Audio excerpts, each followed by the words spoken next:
Ya, Assalamualaikum warahmatullahi wabarakatuh. Shalom, Om Swastiastu, Namo Buddhaya, salam kebajikan buat Bapak Ibu sekalian. Selamat pagi dan terima kasih sudah hadir di BUMDes Talk ke-36 hari ini, 22 September 2022. Gitu ya. 220922 ini tanggal cantik gitu ya. Ada diskon. Gitu. Saya nggak ada diskon nih ya. Oke, sudah hadir bersama kita seperti biasa Pak Joni Eka Putra dari PT Pos Indonesia. Pagi Pak Jon. Pagi Pak Diki, Pak Riki, Hemawan. Ya. Nah, seperti biasa kita putar dulu company profile PT Pos kali ya Pak Jon ya. Oke.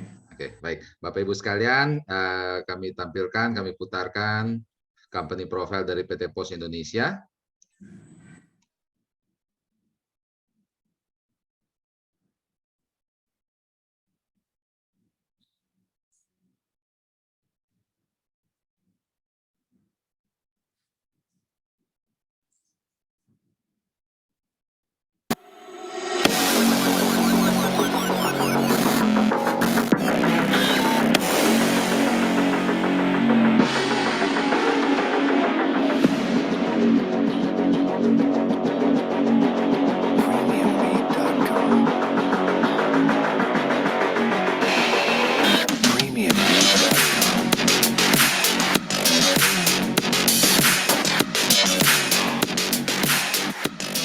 Ratusan tahun sudah Pos Indonesia melayani, menjelajah ke berbagai pelosok Indonesia. Kini, kami kembali berpacu untuk melakukan perubahan seiring denyut waktu, menjawab tuntutan sebuah evolusi. Menghadapi perubahan lingkungan bisnis yang sangat cepat dan tingkat persaingan yang kompetitif, serta perkembangan teknologi yang demikian pesat, mengharuskan PT Pos Indonesia untuk melakukan transformasi. Transformasi ini adalah perubahan platform core bisnis perusahaan, yaitu implementasi platform New iPos pada bisnis kurir dan logistik, dan implementasi platform super aplikasi PosPay pada bisnis fintech jasa keuangan. Penggeseran konsep loket kantor pos sebagai fungsi collecting ke arah agen pos dan kemitraan, sehingga channel collecting akan semakin luas, lebih fleksibel, dan semakin dekat dengan customer. Technology transformation menjadi suatu kebutuhan yang harus disikapi perusahaan, baik bidang infrastruktur, platform, maupun software. Oleh karena itu, salah satu strategi teknologi yang telah dilakukan PT Pos Indonesia adalah implementasi Cloud Computing System. Selanjutnya, Human Resources, Organization, dan Culture Transformation menjadi kunci dalam membentuk sumber daya manusia yang profesional, didukung culture akhlak, serta struktur organisasi yang memiliki karakter agile dan follow terhadap strategi perusahaan. Pos Indonesia di seluruh Nusantara kini bersatu bersama mitra-mitranya, memulai langkah untuk bangkit menjadi raksasa penyedia jasa layanan logistik dan pos terintegrasi. Membangun infrastruktur logistik, mesin-mesin mutakhir kelas dunia, transportasi yang lebih handal, jaringan jasa keuangan terpercaya, dan berbagai varian layanan produk untuk memenuhi dan memuaskan keinginan pelanggan. Pos Indonesia kembali akan menjadi pilihan utama bagi rakyat Indonesia untuk segala kebutuhan jasa pengiriman kurir, pos, layanan jasa keuangan. One Stop Solution.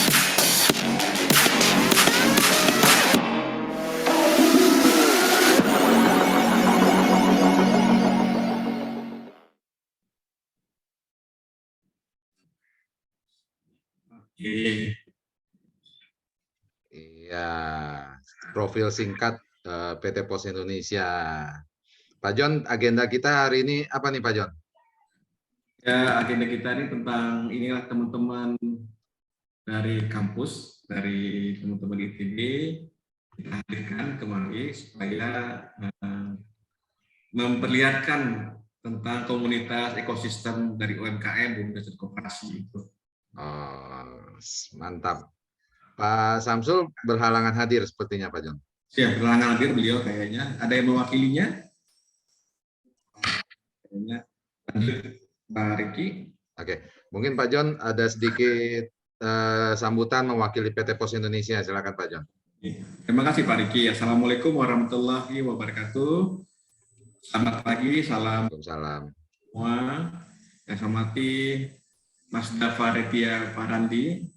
Beliau adalah student of School of Business Management ITB, juga sebagai co-founder teman survei. Nanti beliau akan menjelaskan tentang itu. Karena beliau beberapa hari yang lalu waktu di ITB dan saya minta untuk bisa bergabung di komunitas kita, di ekosistem di UMKM Bumdes Koperasi.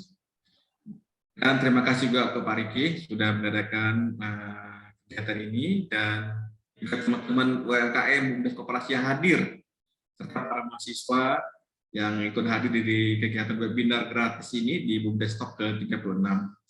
PT Pos Indonesia hadir di sini untuk lebih dekat dengan masyarakat, dengan kehadirannya bisa memberikan solusi atas kebutuhan apapun yang ada di lapangan, yang ada di kebutuhan bisnis. Termasuk salah satunya kita melakukan sharing informasi tentang bisnis, literasi bisnis melalui Bumdes Talk ini, webinar gratis ini.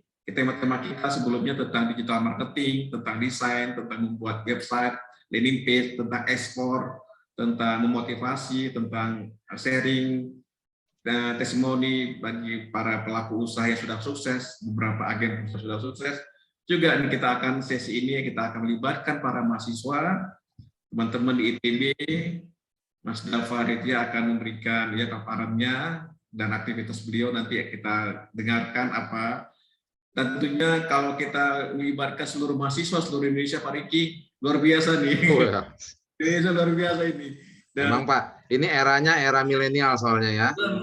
Benar. Dan ini juga melibatkan para kampus-kampus juga di Aceh, di beberapa wilayah lainnya, sampai ke Papua. Ini ada dari Maluku, ada juga gabung di sini, teman-teman ternak juga ada di sini.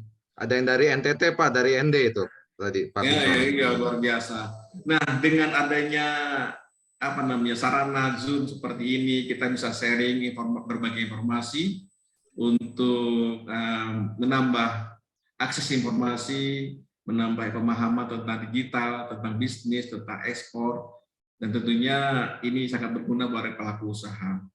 Dan teman-teman juga yang hadir di sini juga bisa melihat di TV Desa, channel YouTube live, karena di TV Desa ini kita kerjasama juga untuk melive-kan kegiatan webinar ini, serta juga ada recording di YouTube-nya PT IAK dan YouTube-nya di channel Bumdes Talk. Silakan lihat acara-acara kita sebelumnya.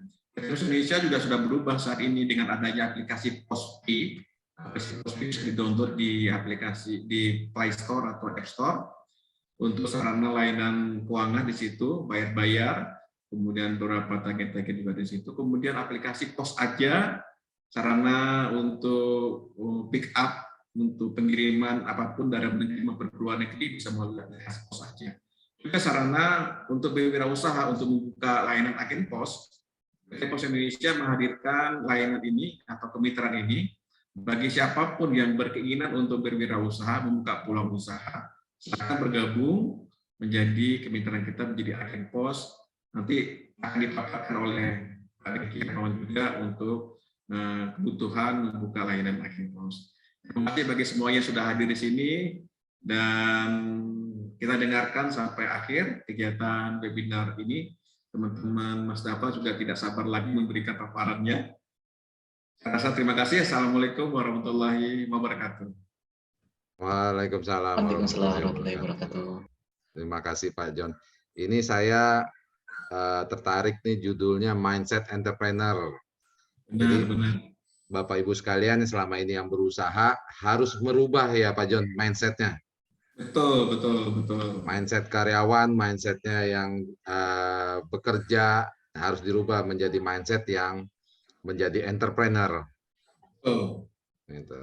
Nah, Mas Dava, hari ini topiknya apa nih yang mau dibagikan buat teman-teman UMKM, Bumdes, koperasi di seluruh Indonesia nih yang hadir nih, Mas Dava? Oke, baik Pak. Terima kasih Pak Riki ya kesempatannya.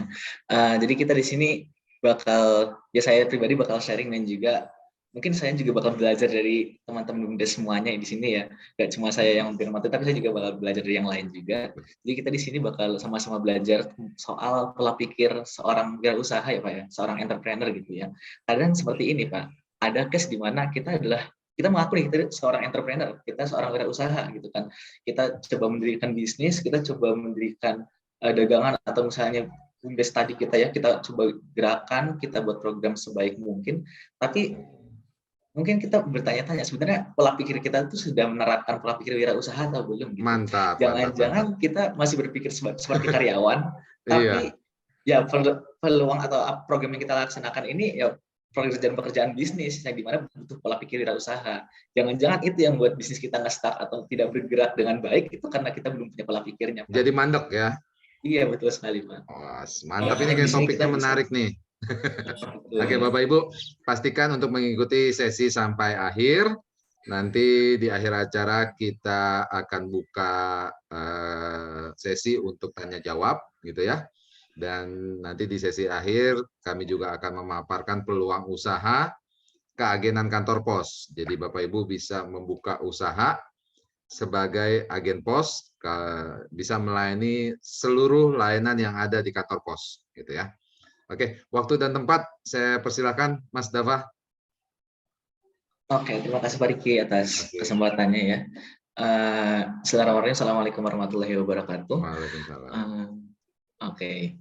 Nah, di sini saya pengen ngecek kembali nih semangat dari teman-teman BUMDes dan juga teman-teman ataupun Bapak Ibu sekalian ya dari berbagai macam daerah. Nah, saya pengen coba membangkitkan kembali nih semangat Bapak-bapak sebelum kita mulai ke acara kita ya. Jadi caranya gampang. Saya di sini bakal bilang semangat pagi, Bapak jawab aja pagi gitu. Dan jawabnya on mic aja Pak, on mic aja, mic-nya dinyalain, habis itu keluarkan suara keras Bapak biar Bapak itu, badan Bapak dan Ibu itu benar-benar bangun dan juga hadir di tengah-tengah kita. Oke, kita tes ya. Semangat pagi. Pagi. Oke, kurang semangat nih, baru Pak Joni aja nih. Mungkin teman-teman atau Bapak Ibu yang lain boleh nih on mic juga, lalu jawab ilah dari saya gitu. Saya bilang semangat pagi, Bapak-bapak bisa bilang pagi. Gitu. Oke, sekali lagi ya, semangat pagi. Pagi. Oke, terima kasih ya Pak Joni dan juga teman-teman semuanya. Mungkin nanti bisa lebih semangat lagi. Saya potong Mas Dava, perlu kita nyalahin mic peserta atau nggak usah? Oh di ini ya memang di unmute ya. Nah, saya mute, takut mengganggu soalnya. Ulangi lagi. Mungkin nanti, mungkin sekarang bisa dinyalakan dulu Pak. Oke, saya allow ya. Jadi Bapak Ibu sekalian silakan kalau yang mau menyalakan mic-nya sudah bisa. Oke, silakan Mas Dava. Oke, kita tes sekali lagi ya. Semangat pagi. Pagi. Luar biasa tuh. Oke, luar biasa ya, sangat bersemangat ya Bapak Ibu semuanya, berarti jiwa dan raganya siap tuh buat menerima materi dari buat belajar bareng ya kita ya, buat sering-sering. Habis diciumi semuanya. Ya betul. Mungkin Pak Riki itu mic dari Bapak Ibu bisa dari partisipan bisa dimatikan biar kita fokus lagi ya. Untuk mempelajari dan juga buat belajar barangnya bisa lebih fokus gitu ya. Oke. Jadi Mas Dava ke mute, jadi dinyalain dulu. Oke, terima kasih Pak sudah reminder, sudah diingatkan. Oke, jadi di sini kita bakal sharing dan juga belajar ya Bapak-bapak dan Ibu sekalian terkait entrepreneurial mindset atau pola pikir berwirausaha gitu. Nah, sebelum kita pergi ke arah sana gitu ya bisa disiapkan gitu hatinya, disiapkan jiwanya, semangatnya, pikirannya atau niatnya juga dan juga catatannya gitu ya. Ada pulpen dan kertas untuk mencatat materi-materi ini karena materi ini sangat banget untuk disayangkan gitu. Ini dapat dari program studi, dapat dari mentor-mentor Dava dan juga dari pengalaman-pengalaman yang Dava pernah alami selama Dava dulu berkuliah di SBM ITB. Nah, perkenalkan, nama saya Dava Raditya Farandi. Bapak Ibu bisa panggil saya Dava atau Mas Dava ya. Saya mahasiswa dari SBM ITB di jurusan kewirausahaan. Saya di sini sudah mendevelop satu startup bernama Teman Survei, di mana ini merupakan satu bisnis atau startup yang bergerak di bidang jasa, dan di sini kita fokus untuk membantu teman-teman mahasiswa, khususnya mahasiswa ITB ya, mahasiswa ITB dan mahasiswa yang berada di Bandung, tapi mereka berdomisili di luar Bandung gitu. Mereka di luar pulau seperti di Makassar, di Kalimantan, di Jakarta. Nah, mereka tuh punya masalah yang sama, di mana mereka ingin mendapatkan kos-kosan dan juga rumah hunian sementara ya, yang sesuai ekspektasi mereka. Nah, di sini kita membantu mereka untuk memberikan data survei yang kredibel dan juga faktual gitu ya, aktual juga, yang terbaru buat kita kasih ke mereka, karena di internet itu banyak banget nih kos-kosan ataupun rumah-rumah hunian sewa yang sifatnya, oh di gambarnya bagus, kalau didatengin, wah kosong gitu ya, kok nggak sesuai fakta gitu. Nah, kita bantu mereka untuk menyediakan data-datanya gitu. Memang ini baru kita develop banget, dan saya juga aktif di Salman Store ya. Ini salah satu brand di bawah naungan Masjid Salman ITB yang kita sedang bangun. Harapannya bisa menjadi brand masjid pertama di Indonesia gitu. Karena ketika kita diskusi dengan Pak Sandiaga Uno, jadi kita sempat berdiskusi seperti ini lewat webinar dengan Pak Sandiaga Uno. Pak Sandiaga Uno tuh sangat ingin Masjid Salman ITB menjadi suatu masjid yang berbasis di pariwisata gitu. Wah, masjid yang emang fokusnya di pariwisata ya. Karena kita lihat ada banyak aktivitas di sana. Ada aktivitas mahasiswa, ada aktivitas untuk para jemaah-jemaah majelis taklim, ada aktivitas pula untuk beberapa orang-orang yang memiliki fokus atau di topiknya masing-masing. Seperti di topik kewirausahaan juga ada gitu. Topik halal, makanan-makanan halal, atau topik-topik lainnya gitu. Nah, di sini saya berperan sebagai CEO-nya atau Executive Operation-nya, Chief Executive Officer-nya untuk mengelola brand masjid ini gitu. Nah, sebelum kita membahas beberapa hal lebih lanjut, ini saya sudah sharing beberapa cerita saya ya. Ini ada beberapa dokumentasi terkait kegiatan saya selama 1 tahun ke belakang, mulai dari bertemu dan meet and greet ya dengan teman di Startup Bandung. Jadi ada satu ekosistem ya di Bandung, namanya Startup Bandung. Di situ kita kumpulan UMKM dan juga startup, founder startup dan juga C-level dari startup yang kita punya. Kita berkumpul di sana untuk apa? Untuk sharing-sharing terkait sebenarnya apa sih problem yang kita punya, kira-kira ketika Bapak sebagai di posisi saya apa sih yang bisa diselesaikan.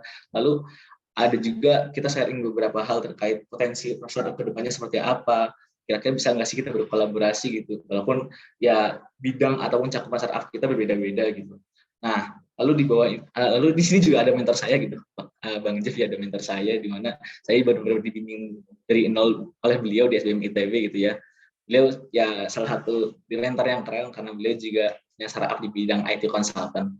Nah, di sini ini kegiatan saya di Ganesha Business Festival, lalu di sini saya juga ada beberapa kegiatan juga untuk masyarakat ya. Jadi kalau misalnya Bapak Ibu tahu, mahasiswa itu tidak hanya berkegiatan untuk dirinya sendiri di akademik, tapi juga berkegiatan bersama mahasiswa yang lain gitu ya, bersama masyarakat desa khususnya, bersama pemuda-pemudanya, untuk kita bersama berkolaborasi, kita bentuk satu program apa nih yang menarik agar masyarakat di daerah ITB, salah satunya ini Lembah Siliwangi ya, itu bisa merasa terdampak dengan adanya kita gitu, adanya mahasiswa.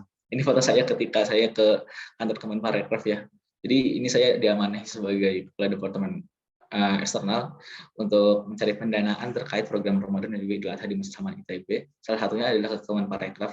Di situ kita mengajukan proposal dan juga bantuan untuk keberjalanan program kita selama Ramadan dan Idul Adha. Selain itu juga sebenarnya waktu itu tuh ada kesempatan juga buat saya mengunjungi kantor Telkom ya, kantor Telkom Tower waktu itu.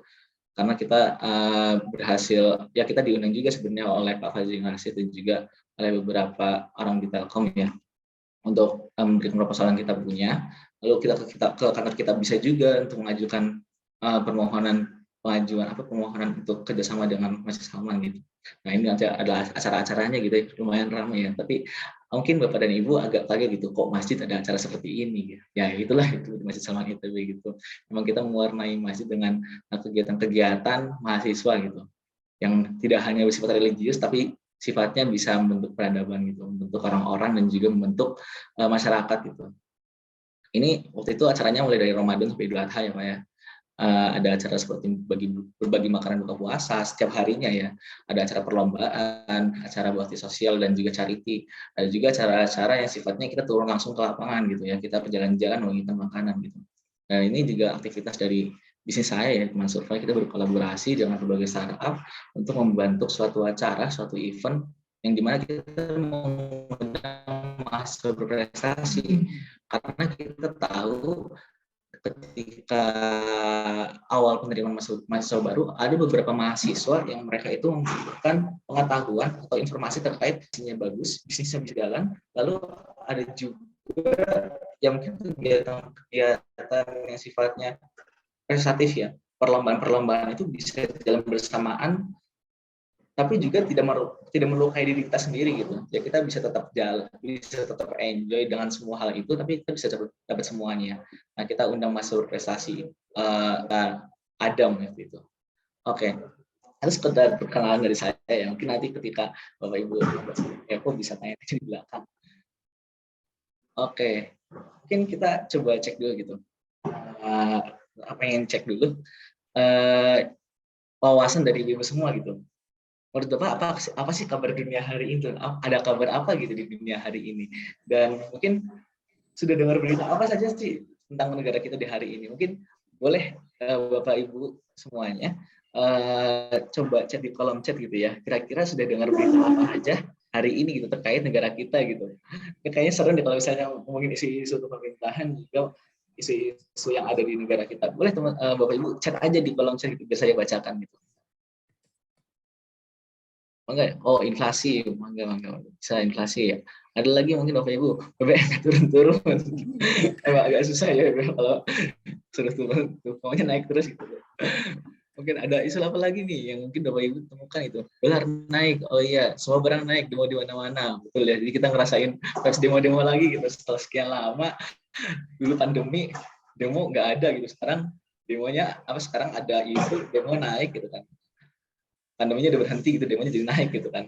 Emas turun, oh betul Pak, ya angka 900 ya sekarang ya. Sesama BCA lagi mantep, aduh. Jadi ini ya promosi sahamnya. Oke. Macam-macam ya kondisi negara ini, banyak yang kurang stabil, tapi di antara ketidakstabilan yang kita temukan ternyata ada pertumbuhan-pertumbuhan yang itu tuh tidak kita sadari kok mereka bisa tumbuh gitu. Kadang kita berpikir ketika ini resesi nih di masa depan itu, oh resesi di depan mata kata Pak Augie, resesi di depan mata harusnya semua orang tuh susah buat berkembang gitu. Tapi kok bisa gitu, ada saham yang udah yang naik, ada saham yang turun, ada perusahaan yang emang dia berkembang pesat, ada yang dia malah justru gulung tikar gitu kan. Nah kita bertanya-tanya, kok mereka bisa seperti itu, kok kita nggak bisa gitu. Nah mungkin saya coba share lagi ya. Nah, yang perlu kita sadari adalah Bapak Ibu, kita ini udah bukan di zaman yang memang tenang-tenang saja ya. Kita tuh ada di zaman yang dimana zaman ini dinamakan VUCA ya. Zaman-zamannya VUCA.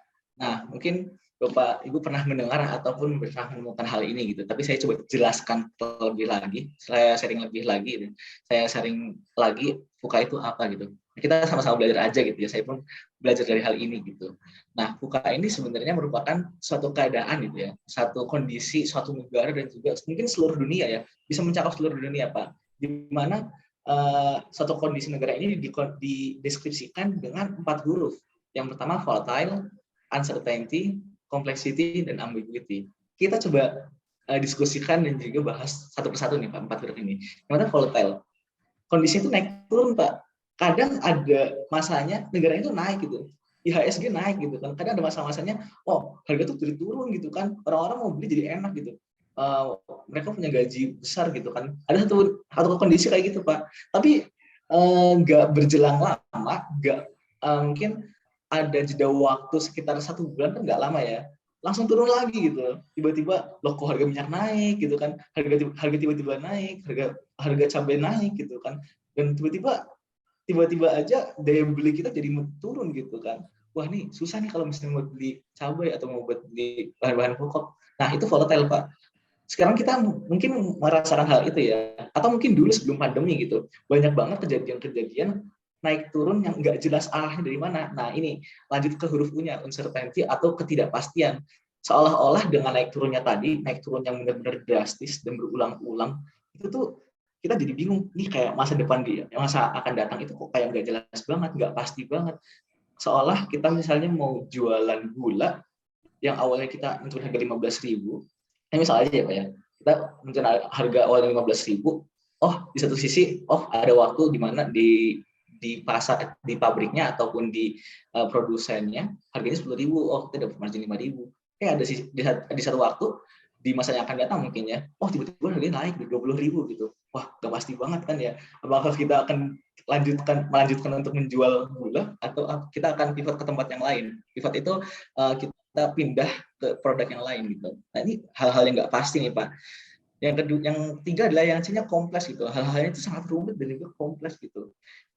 Nggak cuma 1-2 masalah, tapi masalahnya itu 4, 5, 6 gitu. Dan saling bertumpuk gitu loh. Tadi kita sama-sama dengar kenaikan BBM, demo di mana-mana, ada isu perpolitikan, bisa juga dari tadi saham-saham naik turun juga. Jadi saling berhubungan satu sama lain sebenarnya. Tapi karena kita tidak memiliki kacamata yang luas, kita menganggap itu tuh sebagai sesuatu yang kompleks gitu. Waspadai ya Pak ya, perlu kita antisipasi gimana caranya kita mampu beradaptasi dengan hal-hal yang kompleks ini. Dan yang terakhir adalah ambiguity gitu, hal-hal yang ambigu dan membingungkan gitu. Mungkin bapak-bapak yang emang fokusnya di perdesaan, di BUMDes, di masyarakat menengah, itu kita fokus ya udah berjualan aja gitu kan, berjualan, kita produksi, kita jual gitu.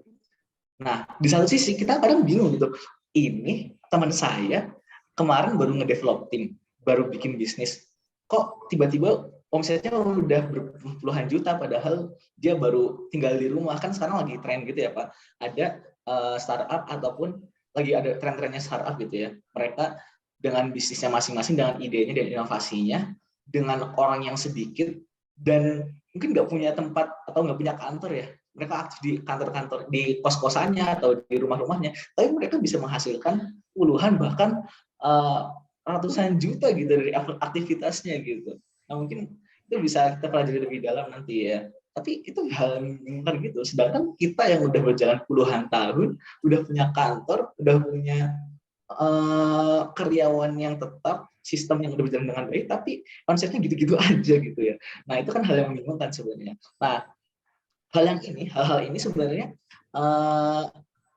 bukannya kita harus bertahan atau kita harus bingung dengan kondisi VUCA ini, tapi kita harus belajar lebih jauh bagaimana kita menentukan visi bisnis kita, misi bisnis kita ke depannya, agar kita mampu menembus semua ini, menembus hal-hal naik turun, ketidakpastian, kerumitan, dan juga hal-hal yang membingungkan di masa depan.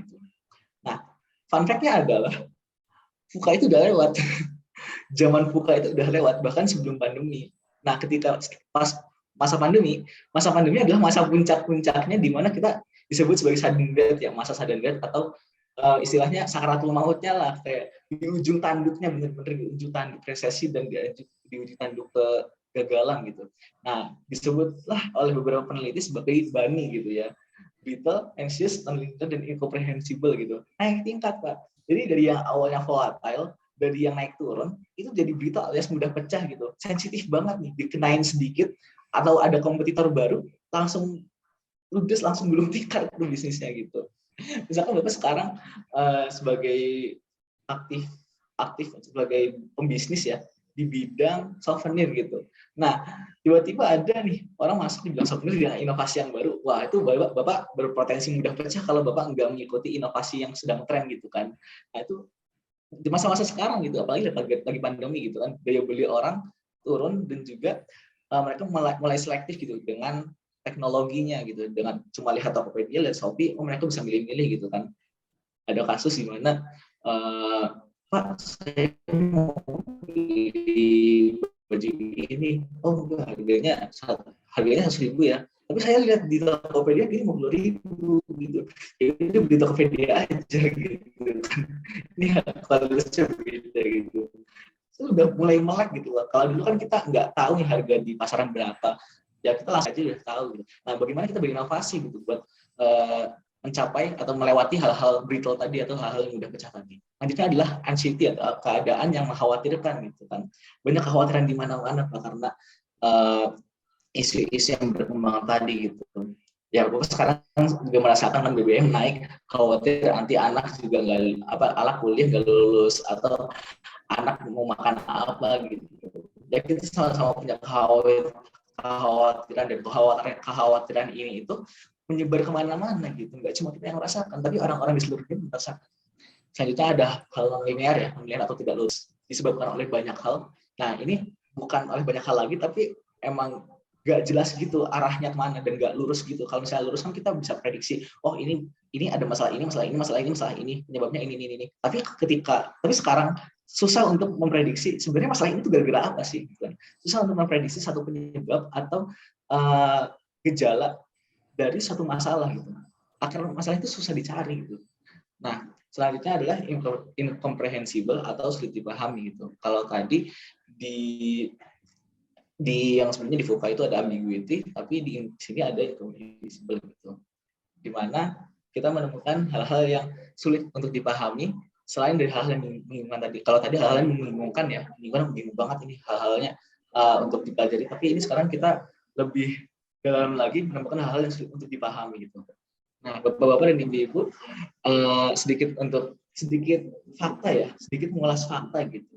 Pada tahun 2020 lalu, keadaan UMKM itu, sebelum ke sini saya pengen memberikan fakta bahwasanya pada tahun 2019 menurut BPS, data UMKM di Indonesia itu total ada 64 juta, Pak. Dan bayangkan tahun 2020, ketika UMKM saat pandemi, dari 2020 sampai sekarang, ada 30 juta UMKM bangkrut, Pak. Ini data dari Kadin, Kamar Dagang dan Industri Indonesia gitu. Nah, dari bulan Juli 2020, menurut Pak Ihsan Inggra Tubun, yang dimana beliau adalah Ketua Umum Asosiasi UMKM Indonesia. Bayangkan Pak, 64 UMKM di Indonesia tahun 2019, 30 juta UMKM bangkrut. 30 juta UMKM bangkrut gitu ketika pandemi gitu. Itu lebih dari 50%-nya, Pak. Kurang dari 50%, tapi lebih dari 40%-nya gitu. Dan itu adalah jumlah yang cukup drastis gitu. Dan mungkin Bapak dan Ibu berpikir hal yang sama gitu. Oh, ya wajar gitu ketika ada UMKM ternyata bangkrut ketika pandemi gitu. Tapi ada hal yang ternyata mengejutkan bagi kita semua gitu. Mungkin Bapak mikir ini hal yang nggak wajar gitu. Kenapa gitu? Kenapa? Ada hal apa sebenarnya yang membuat itu nggak wajar? Nah, ada fakta menarik, Pak. Ternyata setelah disurvei lagi, 12,5% UMKM tidak terdampak oleh pandemi, Pak, di tahun yang sama. Dan ada 27,6% unit usaha justru mengalami peningkatan omset saat pandemi gitu. Wah, ini kita kaget-kaget nih, Pak. Sebenarnya mungkin kita bisa refleksi nih. Kita bisa refleksi, kita bagian dari yang mana? Awal kita bagian dari orang-orang yang gulung tikar tadi, yang kurang dari 50% tadi, yang lebih dari 45%, 30 juta. Apakah kita bagian dari 30 juta orang yang gulung tikar tadi? Apakah UMKM kita masuk ke bagian 12,5 yang tidak terdampak pandemi? Atau kita masuk ke golongan yang 27,6% yang justru mengalami peningkatan omset? Nah, itu bisa kita refleksikan gitu ya. Tapi hal uniknya adalah apa sih yang membuat 12,5% dan juga 27,6% unit usaha itu mengalami peningkatan gitu? Kenapa ada yang justru gulung tikar? Banyak banget yang gulung tikar itu. Tapi ada pula yang bisa ada yang bisa meningkat ketika pandemi dan ada pula yang tidak terdampak gitu. Nah, apa sih strategi yang mereka buat gitu kan? Apa sih inovasi yang mereka buat? Nah, tapi sebelum kita bertanya apa inovasi yang mereka buat, nah kita coba sih ataupun masalah yang akan datang di masa depan. Nah, ini jadi hal yang unik ya. Sebenarnya apa sih yang membedakan kita dengan mereka? Apa yang membedakan 50% tadi, 30 juta orang yang belum tikar dengan orang-orang ini yang tidak terdampak dan juga mengalami peningkatan. Oke. Nah, di sini saya saya ingin menjelaskan bahwasanya ada orang-orang yang ternyata mereka berpikir secara entrepreneur dan juga mereka tidak berpikir secara entrepreneur. Dan juga mungkin Bapak Ibu merasa ketika di masa pandemi kita tuh nggak punya daya apapun gitu. Kita nggak punya kemampuan atau kapabilitas apapun, udah mandek aja lah, kita gulung tikar aja, kita nggak bisa apa lagi nih, kita udah bingung lah, kita mungkin utang sana sini udah nggak bisa lagi, sekitar berat, udah kita menyerah aja. Tapi ada satu hal menarik, Pak. yang mungkin Bapak sama Ibu perlu renungi. Saya ada satu video, kita coba lihat dulu. Mungkin saya izin share sound-nya dulu sebentar. Oke. Biar ada suaranya, biar lebih kerasa ya. Ini ada sedikit menarik banget, Pak. Bisa Bapak Ibu tonton. Dan juga ini mungkin bisa menjadi motivasi buat kita semua ya, bahwasanya kekurangan yang kita punya, kondisi yang menjadi penghambat kita di masa depan, itu sebenarnya bukan alasan untuk kita maju ataupun alasan untuk kita akhirnya mandek. Tapi kita harus menghadapi semua itu agar semua hal yang di masa depan itu bisa kita capai gitu. Oke, mungkin bisa dilihat ya.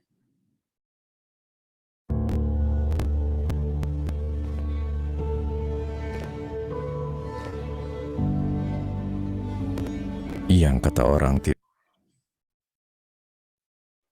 Sebentar ya.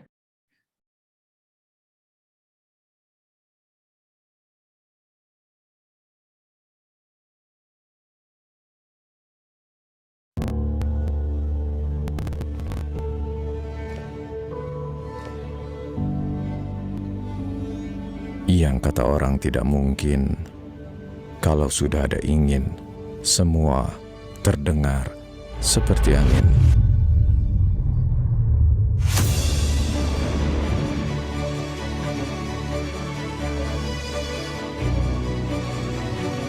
Kita lupa akan rasa perih, lupa pernah tertatih. Tak ada yang perlu diragukan, karena sejatinya kemenangan itu harus dibuktikan. Dan ini saatnya membuat cita menjadi nyata.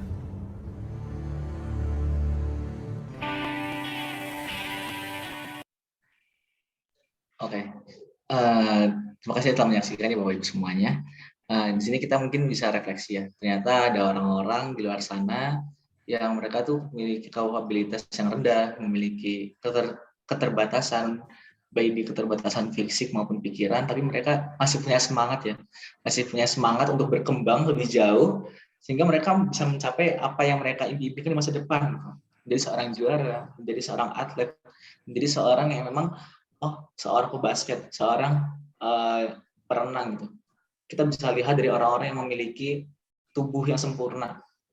Wah, mereka pasti bisa dong kalau misalnya berenang jauh atau main basket pasti bisa gitu, karena mereka punya kesempurnaan fisiknya. Tapi di sini kita belajar, Pak. Wah, ternyata ada ya orang-orang yang mereka punya keterbatasan fisik, Pak, yang benar-benar nyata ya, nggak punya tangan, nggak punya kaki, tapi mereka mau untuk berusaha sekeras mungkin buat mencapai impian mereka. Bahkan kita lihat ya, mereka tuh orang-orang yang membangun Indonesia, membanggakan Indonesia, seorang atlet nasional, Pak.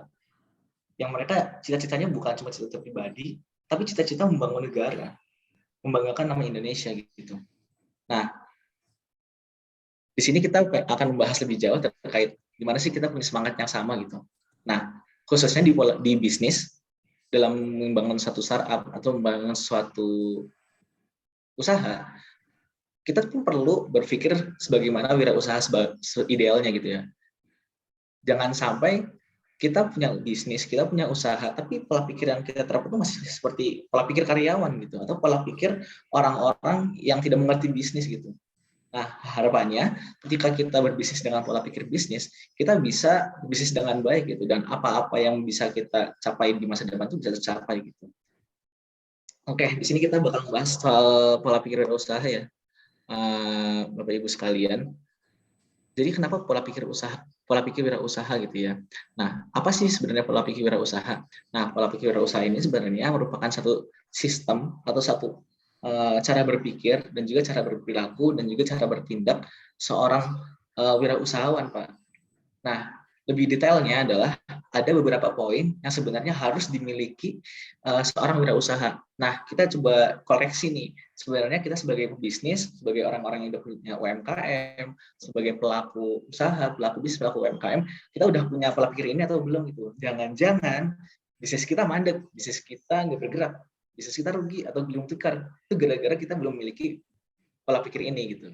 Nah, ada beberapa poin ya yang sangat utama dan juga harus dimiliki oleh seorang wirausaha, mulai dari peluangnya, mengenali peluang ya, dan juga mengambil peluang itu untuk kita adopsi dan kita inovasi dan kita terjun ke arah sana untuk menggapai keuntungan dan profit di sana. Ada juga aktivitas untuk mengambil risiko ya, yang kadang kita suka menolak ada risiko gitu. Oh, gak mau ini susah, ini itu susah, atau ini tuh bakal ngerugiin gitu. Nah, ada juga aktivitas seperti selalu belajar dan juga adaptif. Nah, kita bakal bahas satu persatu poin-poinnya. Nah, saya agak cepat aja biar nanti kita bisa fokus ke diskusinya ya. Yang pertama, Bapak dan Ibu, coba kenali peluang di sekitar kita. Seorang wirausaha, seorang pebisnis, tidak mungkin mereka mendapatkan untung, tidak mungkin mereka mendapatkan profit atau revenue atau pendapatannya kalau mereka susah mengenali peluang. Nah, karena tadi uang kita tuh muncul dari peluang-peluang yang ada gitu. Nah, ketika kita bisa mengenali peluang dengan baik, harapannya kita bisa terjun ke sana, masuk ke sana, ke pasar sana, kita coba selesaikan masalahnya dengan produk yang kita punya, atau jasa yang kita punya gitu. Dari situlah kita menggapai revenue gitu. Jadi pola pikir yang kita coba selesaikan itu bukan profit aja ya Pak, bukan untung yang penting untung gitu. Jangan seperti itu, tapi kita coba lihat sebenarnya orang-orang di sekitar kita, lingkungan di sekitar kita, itu tuh butuh apa sih yang bisa kita penuhi, baru kita dapat untung dari situ. Nah, ketika memenuhi sesuatu, ketika kita melihat kebutuhan orang butuhnya apa, inginnya apa, nah disitulah kita coba untuk melihat masalah secara lebih kritis dan juga lebih komprehensif gitu. Karena kebutuhan-kebutuhan atau keinginan seseorang memang biasanya muncul dari masalah kan. Nah, masalahnya kadang kita sebagai pelaku bisnis ada masalah sedikit mundur gitu atau lari gitu kan. Lari dari masalahnya gitu. Malah justru nggak menghadapin. Nah, itu adalah hal yang salah, Pak. Hal yang harus kita hindari. Sebagai seorang wirausaha, baiknya adalah kita menghadapi masalahnya, kita coba kritisi masalahnya, kira-kira dari masalah ini ada nggak sih peluang yang bisa kita ambil, ada nggak sih hal-hal yang bisa kita inovasikan sehingga kita dapat keuntungan dan juga profit dari sana. Nah, mungkin ini bisa Bapak Ibu telah lebih dalam gitu ya, berpikir kritis dalam memecahkan masalah. Kita coba nih kritisi masalahnya. Oh, ada masalah BBM naik, misal ya.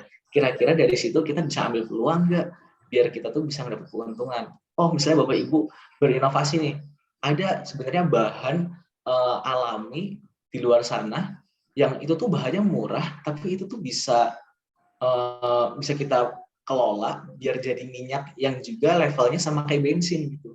Nah, kita coba kembangin aja gitu kan. Kita bikin sistemnya, kita bangun tim, kita ambil sumber dayanya, lalu kita coba kelola sumber dayanya tadi buat jadi minyak. Minyaknya mungkin bisa dijadikan energi yang terbarukan gitu. Jadi kita dapat keuntungan dari sana, pemerintah terbantu dengan adanya inovasi di bensin baru atau bahan bakar baru yang lebih green gitu kan, yang lebih ramah lingkungan. Dan juga kita senang gitu bisa menyelesaikan masalah, mendapatkan peluang baru gitu. Nah, itu masalah-masalah di sekitar kita aja deh. Coba kita kritisi gitu, kita telisik di dalam. Kalau misalnya tadi kan masalah negara ya BBM naik, masalah sekitar kita deh. Ini kayak misalnya teman survei tadi, ini juga kita berangkat dari masalah. Kita cuma melihat, oh ada mahasiswa yang ternyata mereka nggak percaya sama internet gitu loh, nggak percaya sama Mikos gitu, nggak percaya dengan info-info di internet karena emang nggak kredibel gitu kan. Padahal kalau kita pikir ya itu kan company juga yang ngadain, startup juga yang ngadain, masa mereka nggak percaya sih? Oh ternyata ada orang yang nggak percaya. Nah disitulah kita bergerak gitu. Coba kalau misalnya kita surveyin dengan biaya segini, oh enggak, oh ternyata mereka mau gitu kan. Dan dengan harga yang terjangkau pun sebenarnya kita udah untung gitu. Wah ini enak banget nih bisnisnya nih, coba jalanin gitu kan. Lihat kebutuhan orang di sekitar kita aja, kita udah bisa dapat untung gitu. Nah gimana kalau misalnya kita memecahkan masalah-masalah yang besar, kayak misalnya Gojek, mereka melihat masalah dari orang-orang yang emang pekerja, tapi mereka butuh waktu untuk sampai ke kantor dengan cepat. Di sisi yang lain ada tukang-tukang ojek yang nganggur, tapi mereka nggak punya pelanggan. Gimana kalau kita mempertemukan hal itu? Nah, itu Gojek gitu kan. Makanya tadi saya bilang, kalau Bapak dan Ibu tiba-tiba kaget di sebelah rumah Ibu ada satu bisnis atau tim yang cuma berempat, tapi aktif di rumah, kelihatannya nggak ngapa-ngapain, tapi bisnisnya bisa menghasilkan ratusan juta, ya mungkin karena masalah yang mereka selesaikan itu sebesar itu gitu. Karena masalah tadi ya, mempertemukan pekerja yang butuh waktu cepat untuk sampai ke kantor dengan ojek-ojeknya, itu masalah yang semua orang merasakan hal itu gitu. Masalah global gitu. Nggak cuma di Indonesia, tapi di negara-negara lain juga merasakan hal itu. Nah, begitulah. Masalah yang besar pun, masalah masalah yang lebih besar itu bakal menciptakan keuntungan dan juga peluang yang lebih besar, Pak. Gitu. Jadi mulai dari sekarang janganlah takut mengambil masalah atau mengenali masalah, jangan takut gitu kan. Kita mulai dalemin aja, breakdown aja, hadapi aja bareng-bareng gitu. Nah, karena dari situ akan ada peluang-peluang yang akan menguntungkan kita. Selanjutnya adalah berpikir kreatif gitu. Jadi ketika Bapak udah menemukan masalahnya, udah tahu masalahnya apa, coba berinovasi, Pak. Coba ambil alternatif-alternatif apa yang bisa diselesaikan dengan inovasi tadi gitu. Ada masalah misalnya A gitu kan. Oh, kalau pakai solusi ini kurang kreatif atau misalnya nggak solutif nih, kita pakai solusi yang lain. Kayak misalnya tadi Gojek juga itu udah lumayan inovatif ya pakai teknologi gitu. Nah, sekarang di bisnis Bapak misalnya, kira-kira inovasi apa sih di bisnis Bapak yang bisa Bapak terapkan gitu? Misalkan, oh ini penjualan mandek nih kalau misalnya kita pakai warung gitu. Gimana kalau kita pakai digital marketing? Gimana kalau kita pakai marketplace gitu? Kita mulai berpikir kreatif ke arah sana, kita manfaatkan pihak-pihak lain gitu kan. Kreatif aja gitu, menyelesaikan masalah-masalah yang ada gitu. Jangan terpaku dengan oh kita harus kayak gini gitu kan. Harus apa yang ada di pikiran kita, tapi coba kita keluar sejenak dari pikiran kita cari inspirasi lah ya, cari orang-orang di sekitar kita buat sharing, terus ngobrol. Kita lihat nih startup di luar sana, bisnis di luar sana, mereka tuh menyelesaikan masalahnya gimana. Kita belajar dari mereka. Dari situ kita terapkan nih, bisnis kita fit atau enggak. Oh ternyata bagus nih, masalahnya terselesaikan, untungnya lebih banyak. Ya udah jalankan berarti kan. Nah, coba berpikir kreatif, berpikir gimana caranya masalah kita tuh bisa selesai dengan lebih solutif, inovatif, dan juga menguntungkan ke depannya, Pak. Nah, itu 3 mental pertama ya. 3 pertama yang mungkin penting banget dimiliki seorang wirausaha. Bukan mungkin di sini memang penting gitu. Karena alih peluang, berpikir kritis dan memecahkan masalah. Dan ada 3 lagi yang menurut saya penting banget gitu kan. Kalau misalnya wirausaha nggak punya hal-hal ini, kayaknya bisnis mereka nggak bakal bertahan lama. Ketika Bapak sudah menemukan solusi, sudah menemukan masalah yang Bapak ingin selesaikan, pastikan Bapak tetap berorientasi ke masa depan. Gak usah selalu memandang ke belakang gitu. Gak usah lihat-lihat ke belakang atau masa lalu yang udah pernah terjadi. Oh dulu pandemi ya, oh dulu tsunami misalnya, oh dulu BBM naik ya. Gak usah melihat ke sana, tapi coba lihat masa depan. Kalau misalnya sekarang orang-orang aktif di digital marketing, orang-orang menjual barangnya di marketplace, kedepannya mereka bakal jual di mana ya? Nah itu kayaknya mungkin harus aku siapkan nih gitu misalnya. Kan sekarang kalau misalnya kita lihat lebih jauh ya, di forum-forum internasional mereka udah membahas soal metaverse, hal-hal yang memang sifatnya Web3 atau web yang bisa kita lihat atau temukan secara langsung ketika kita pakai VR. Kita pakai kacamata putih gitu ya, kacamata putih tebal, kita bisa masuk ke dunia virtual dan kita bisa melihat produk-produk orang. Nah itu orang-orang yang berorientasi ke masa depan kan. Mereka mengambil peluang-peluang lebih awal daripada pengikut-pengikutnya gitu. Ketika kita punya orientasi ke masa depan, harapannya inovasi-inovasi yang kita punya pun bisa menjadi solusi buat orang-orang yang berpikir masa depan juga. Karena orang-orang yang sekarang itu ya, milenial, zilenial, Gen Z gitu, orang-orangnya udah mulai berpikir ke arah masa depan gitu Pak. Jadi ketika kita berpikirnya masih konvensional, masih seperti dulu-dulu aja, kayak udah kita jualannya di warung aja gitu, itu bakal bakal terpinggirkan. Saya di satu masjid pernah menemukan koperasi. Koperasi ini tuh dia masih pakai cara konvensional. Maksudnya tuh pembayarannya masih pakai duit, masih pakai uang, dompet. Padahal sekarang kalau kita lihat orang-orang, mereka bawa HP aja. Dan di dompet itu ternyata nggak ada uang gitu. Uangnya di HP semua gitu. Tinggal scan QR sana sini, itu udah bisa. Nah, kalau marketnya sekarang atau pasarnya semuanya menggunakan HP, sedangkan Bapak sekarang masih pakai uang gitu. Lah gimana Bapak mendapat pemasukan gitu ya.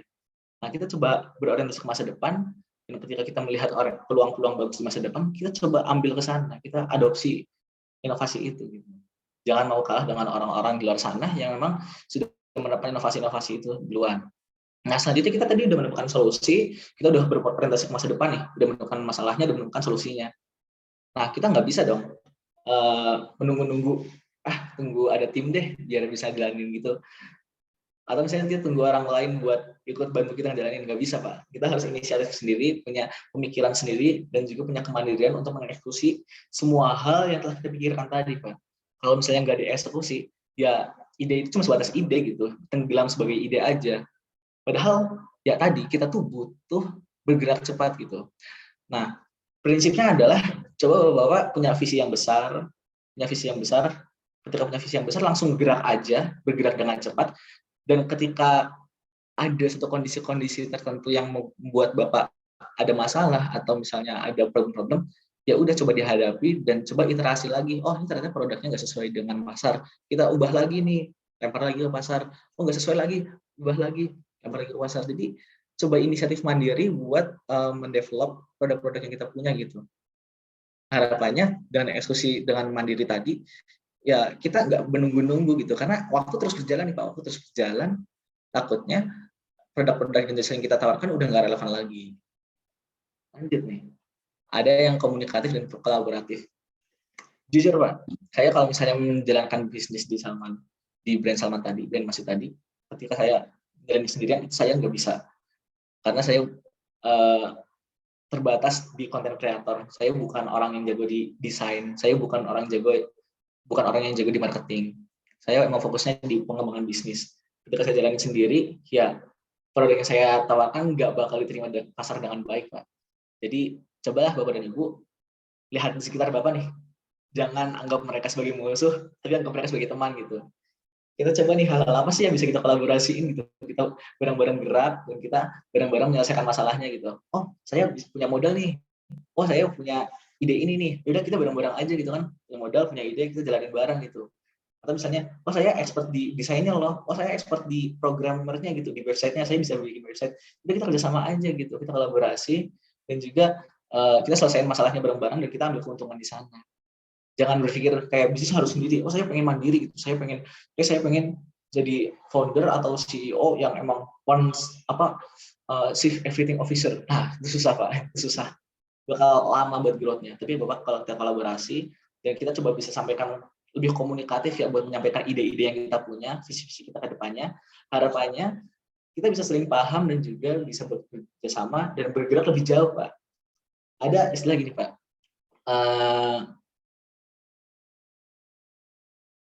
Ketika sendiri, pekerjaan memang akan lebih cepat terselesaikan. Tapi ketika bersama, kita bisa melangkah lebih jauh gitu. Nah, harapannya kan bukan cepat-cepatan, tapi kita bisa melangkah lebih jauh gitu dibanding yang lain. Maka berkolaborasilah dan juga bekerja samalah dengan yang lain. Oke, dan mungkin ini yang terakhir ya. Dua hal yang emang penting banget, dua terakhir yang mungkin ini harus dimiliki, bukan mungkin memang harus dimiliki gitu, memang harus dimiliki oleh seorang pengusaha atau pebisnis. Itu nyaman dengan resiko dan juga fleksibel dan adaptif.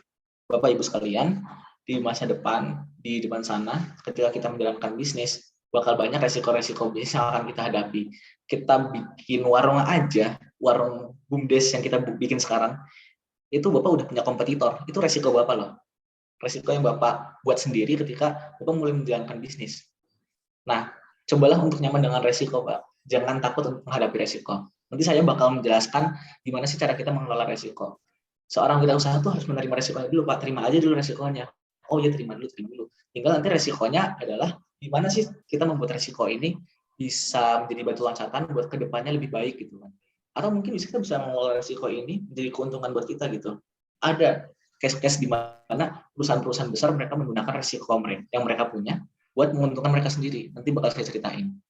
Dan yang terakhir adalah fleksibel ya. Fleksibel dan juga adaptif gitu. Terhadap masa depan itu. Karena tadi kita udah punya orientasi masa depan. Hadapannya kita udah bisa melihat nih di masa depan nanti orang-orang bakal beli ini, atau mungkin orang lain bakal butuh ini. Karena saya misalnya kayak gini Pak, orang-orang udah mulai teknologi nih, wah kayaknya mereka ke depan bakal beli laptop yang emang speknya bagus gitu kan untuk kuliah segala macam, untuk desain gitu. Gimana kalau misalnya kita fleksibel nih, kita pindah dari kita jualan komputer yang biasa ke jualan laptop yang emang inovatif, yang lebih bagus, yang speknya tinggi-tinggi. Karena memang pasar membutuhkan itu. Nah, itu fleksibel dan adaptif, Pak. Coba fleksibel, gerak cepat, dan juga beradaptasi ketika kita udah gerak ternyata hasilnya nggak sesuai yang kita harapkan. Oh, ini udah jual laptop nih, udah jual laptop spek tinggi, ternyata orang-orang baru belinya sedikit ya. Kok yang beli sedikit ya? Ya udah kita adaptasi lagi aja, kita pindah ke hal yang bisa menguntungkan aja. Kita lihat kebutuhan pasar apa lagi nih. Nah, gitu, Pak. Nah, sedikit menjelaskan hal yang tadi terkait resiko ya. Resiko itu memang harus diterima sebagai seorang pengusaha ya, bisnis. Resiko itu menjadi hal yang lumrah gitu. Ketika Bapak berusaha atau berbisnis tapi Bapak tidak menemukan resiko, berarti ada yang salah di bisnis Bapak gitu kan. Risiko itu satu masalah ya Pak. Satu hal yang akhirnya berpotensi membuat kita rugi dan juga keuntungan kita pindah ke perusahaan lain misalnya. Nah sekarang kita berpikir Pak, risiko kan keniscayaan ya, pasti ada risiko. Gak bisa kita hindari. Kalau misalnya Bapak mau menghindari risiko, mungkin Bapak bisa menjadi karyawan di satu perusahaan lain misal, atau Bapak bisa menjadi guru yang memang mereka ya udah ikutin jadwal aja gitu. Tapi saya bukan merendahkan guru ya, guru emang hal yang penting, tapi kita melihat dari sisi pengembangan resikonya. Mereka nggak menerima resiko dengan tinggi, tapi wirausahawan atau bisnis, mereka mendapatkan resiko yang sangat tinggi gitu dari aktivitas mereka. Nah, kita mendapatkan hal itu gitu, tapi sekarang bukan masalahnya kita lari dari resiko itu, bukan berarti kita harus ya udah kita bingung dengan resikonya, tapi gimana caranya kita kelola resikonya agar menjadi keuntungan buat kita. Kita ambil peluang dari resiko yang kita punya, karena tadi ya mengambil peluang kan dari masalah ya, dari resiko juga atau dari potensi-potensi kerugian. Ada empat step ataupun 4 metode untuk mengelola resiko Pak, untuk memanage satu resiko. Ada transfer resikonya, avoid resikonya, accept atau juga reduce dari resikonya. Ini dari IBM ya Pak ya, saya kutip dari IBM. 4 tadi ya, kita coba bahas satu-satu. Ketika kita punya resiko kerusakan produk dalam pengiriman barang, misalnya dari Pos Indonesia aja, kita belajar dari Pos Indonesia. Pos Indonesia ini bagus banget Pak, karena mereka udah menerapkan ya manajemen resiko dengan baik. Ketika mereka punya pelanggan yang memiliki barang-barang ataupun punya produk-produk yang ingin dikirimkan ke luar negeri ataupun ke daerah-daerah sana, tapi barangnya itu mudah pecah. Nah, Pos Indonesia itu menawarkan asuransi. Bagaimana kalau barangnya diasuransi, Pak? Jadi kalau misalnya barangnya rusak atau ada kejadian tidak terduga, barangnya bisa kita gantikan Pak dengan uang. Nah, kita di transfer ini kita mentransfer resiko tadi, resiko kerusakan tadi, kita transfer ke profit gitu, ke uang, keuntungan tadi, ke uang yang emang bisa kita jadikan pengganti dari barangnya gitu. Ya, resiko potensi kerugian tadi jadi hilang Pak. Jadi tergantikan dengan asuransi. Misal kita punya resiko bisnis ketika kita masuk ke pasar, kita punya kompetitor. Nah kompetitor ini kita apa kan nggak bisa kita apa-apain ya. Ya udah kita terima aja gitu, kita accept, kita terima resikonya. Kita bisnis pasti ada kompetitornya gitu. Nah kita terima aja resikonya gitu kan. Mungkin di masa yang akan datang kita bisa nih kolaborasi sama mereka. Ada loh Pak, orang-orang yang mendapatkan keuntungan besar dari mereka mengaccept atau menerima kompetitornya. Misalkan Coca-Cola. Kalau Bapak perhatikan, Coca-Cola itu, mereka menaruh mesin Coca-Cola itu bersebelahan dengan mesin-mesin yang lain, seperti Sprite, Pepsi, brand-brand lain yang mereka tuh sebenarnya sejenis minuman-minuman bersoda, tapi beda perusahaan, beda company. Kenapa mereka mau meletakkan di sebelah kompetitornya? Padahal ada risiko mereka nggak dibelikan. Oh, ternyata enggak. Setelah diteliti lebih lanjut, justru orang-orang justru seimbang gitu ya pembelian dan juga seimbang profitnya antara Coca-Cola dan juga Pepsi tadi gitu. Antara dua brand ini. Kenapa? Karena ketika kita lihat journey-nya, ini ada survei dan penelitiannya ya Pak ya. Ketika mereka melihat Pepsi dan Coca-Cola, mereka cenderung akan mempertimbangkan mana yang harus mereka beli. Mereka mempertimbangkan dua hal. Ketika ada satu hal doang, satu hal aja di tempat itu, mereka terfokus di sana, oh berarti beli Pepsi aja. Tapi kalau mereka dikasih pertimbangan dua hal, Pepsi dan Coca-Cola, mereka jadi berpikir, kira-kira mau beli yang mana ya? Mau beli yang mana nih, Pepsi atau Coca-Cola? Nah, secara nggak sadar, Coca-Cola menjadi top of mind dari customer itu, dari marketnya gitu. Dipikirin sama orang gitu. Nah, jadi seenggaknya udah dipikirin sama orang tuh jadi benefit buat kita gitu. Dan dari situ mereka mendapatkan keuntungan loh, jangan salah. Itu strategi marketing ya. Terus lanjut di avoid ya. Misal pasti ada selalu ada resiko untuk kita kemalingan, atau misalnya warung-warung kita, atau misalnya bisnis kita itu kemalingan, atau misalnya Pos Indonesia bisa aja kemalingan gitu kan, kemalingan oleh sindikat-sindikat tertentu gitu. Nah, apa yang akhirnya dilakukan Pos Indonesia? Mereka membuat sistem security yang ampuh gitu kan. Kemalingan ini bisa bersifat macam-macam ya, bisa kemalingan fisik, juga bisa kemalingan data. Data juga jadi masalah ya.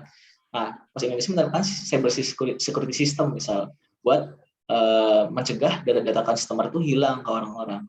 Nah, ini menjadi salah satu ciri dan juga contoh dari kita meng-avoid atau menghindari risiko datang ke kita.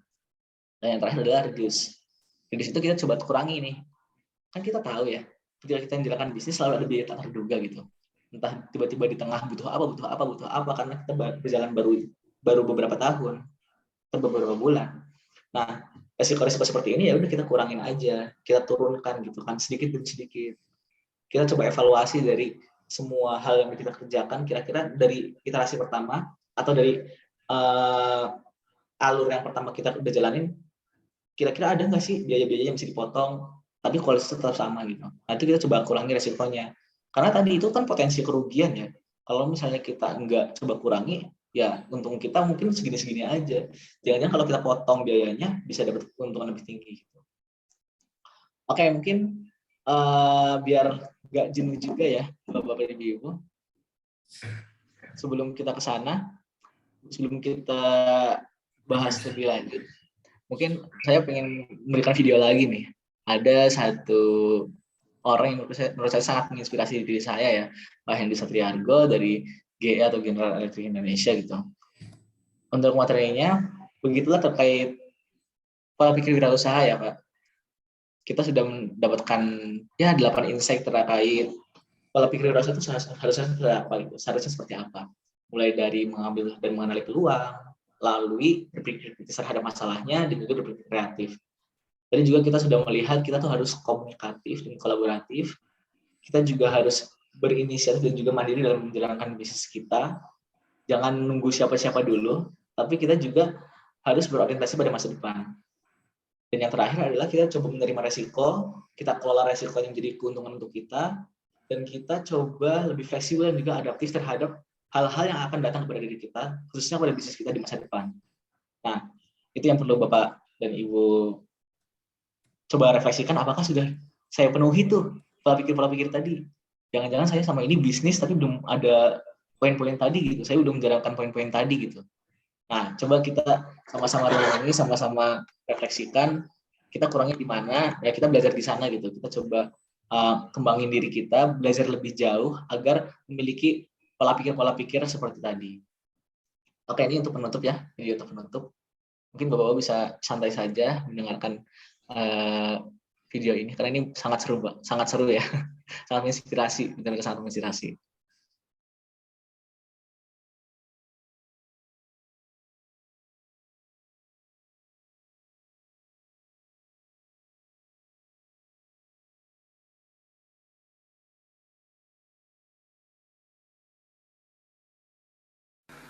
Teman-teman saya duduk di kursi roda ini sudah lebih dari 30 tahun.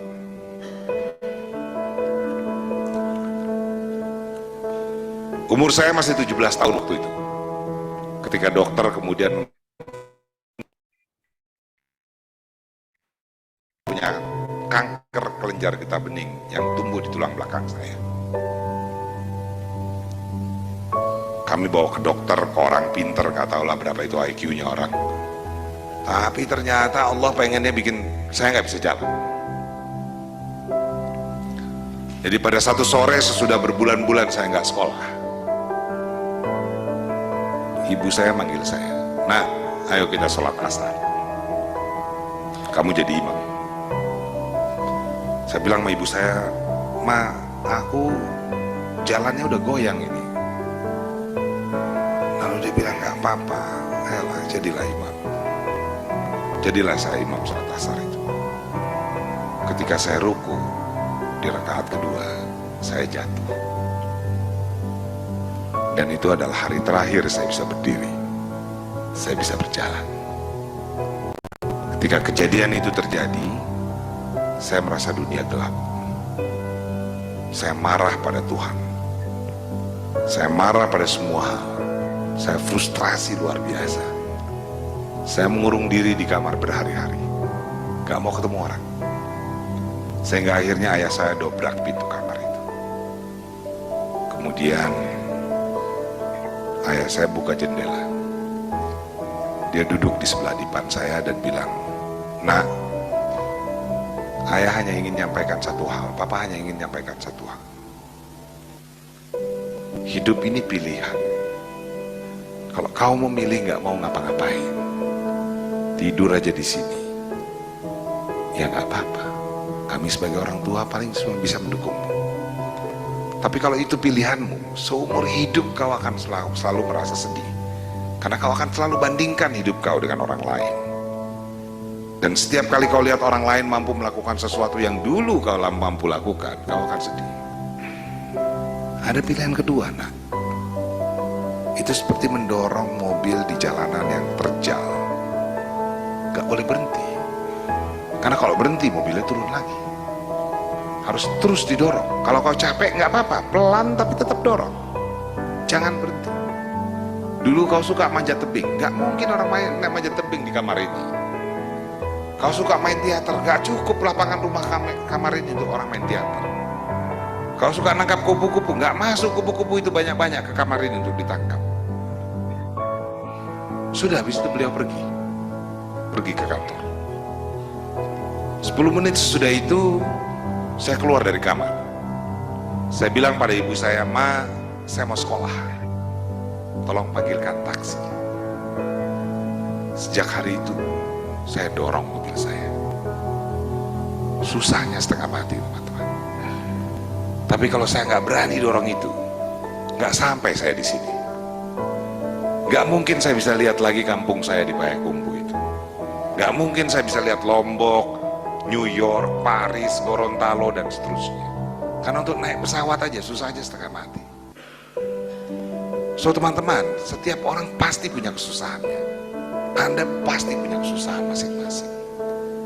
Dan ada bagian kesusahan yang hanya dibuat oleh Allah untuk Anda sendiri, untuk dihadapi. Berhentilah berharap orang lain mengerti apa yang Anda susahkan. Karena nggak bakalan. Satu-satunya cara adalah menghadapinya. Ketika Anda berani hadapi itu, maka ada sebuah kekuatan yang diberikan oleh Yang Maha Kuasa yang tidak diberikan kepada semua orang. Kekuatan itu adalah kekuatan memantul balik, yang akan membuat Anda memantul tinggi ketika Anda dihempaskan ke bawah. Jangan pernah takut pada kesusahan yang Anda hadapi. Apapun itu, jangan pernah menyerah. Selamat mendorong mobil Anda. Thank you. Oke, terakhir ya, Bapak Ibu. Seperti yang tadi Pak Hendy Satrio bilang, kita bisa hidup dengan diam diri saja, dengan keterbatasan yang kita punya. Tapi yang kedua, kita juga bisa mendorong mobil itu, menganggap hidup itu sebagai mendorong mobil di jalan yang terjal gitu ya. Kita terus dorong dan jangan sampai berhenti, karena kalau berhenti kita bakal mundur gitu. Dan begitulah hidup, Bapak Ibu. Ketika ada masalah kita coba hadapi, dan ketika menghadapi masalah lah itu kita coba untuk belajar gitu ya. Pun saya pun masih belajar Pak, belajar di SBMITB, belajar di bisnis saya gitu. Dan saya mungkin saya lebih ini ya, mungkin Bapak dan Ibu lebih baik daripada saya di bisnisnya gitu. Tapi saya tetap belajar gitu, sebagaimana Pak Hendy Satrio bilang. Dan Pak Hendy Satrio ini ketika dia memilih di pilihan pertama untuk diam saja, ya mungkin dia gak bakal kayak sekarang Pak, jadi CEO di General Electric Indonesia. Tapi dia mematahkan semua itu, dia coba belajar semua hal, belajar hal-hal baru, dan akhirnya sampai sekarang beliau masih menjabat sebagai CEO General Electric Indonesia. Terakhir dari saya, hidup ini untuk belajar. Jika kamu tidak sanggup menahan lelahnya belajar, maka kamu harus menahan perihnya kebodohan. Menurut Imam Syafi'i. Terima kasih. Cukup dari saya. Assalamualaikum warahmatullahi wabarakatuh.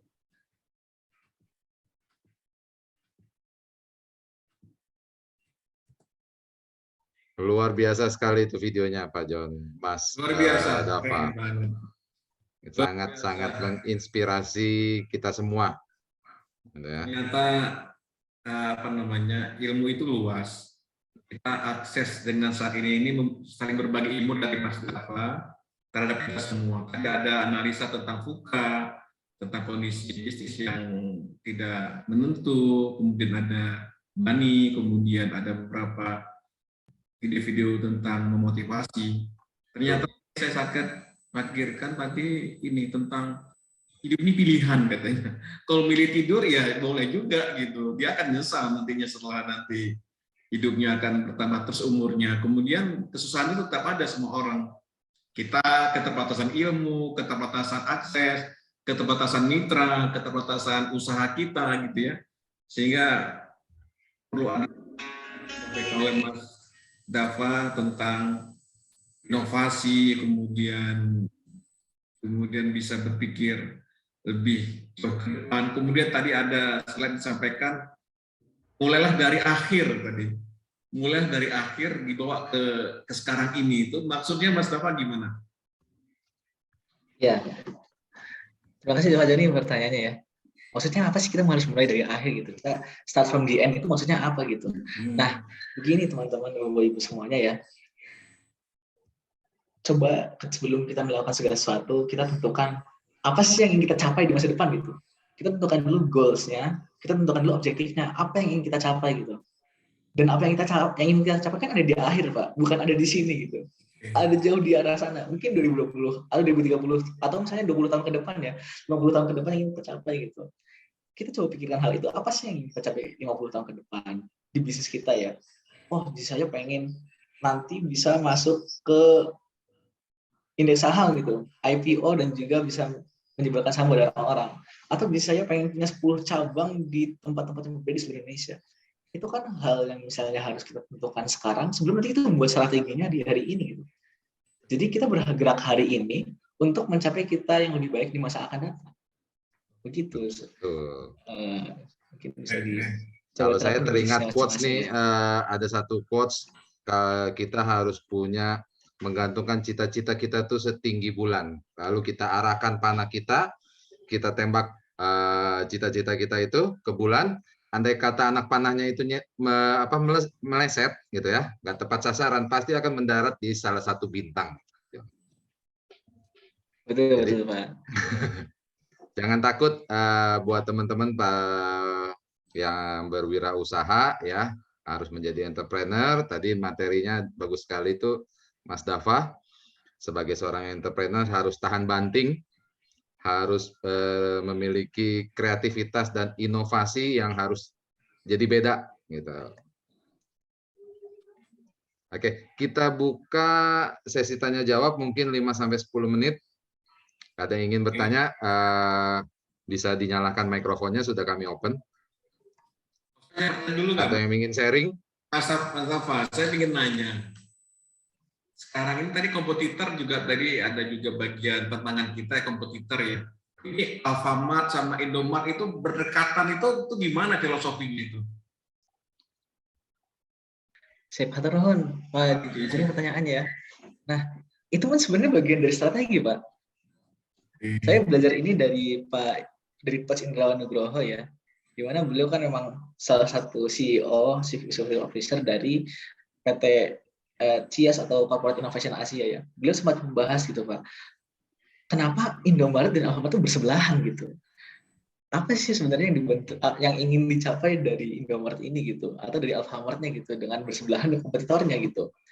Nah, prinsipnya seperti tadi Pak, prinsipnya seperti tadi, kita coba memberikan bias kepada orang-orang agar memikirkan dua hal tadi, Indomaret dan Alfamart. Bayangkan ketika hanya ada Alfamart di sana gitu. Bapak hanya berpikir Alfamart gitu. Cuma Alfamart yang bisa kita tuju gitu.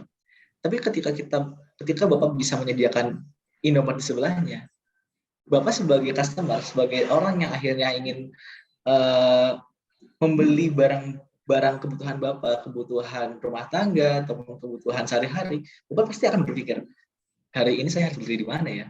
Indomaret atau Alfamart?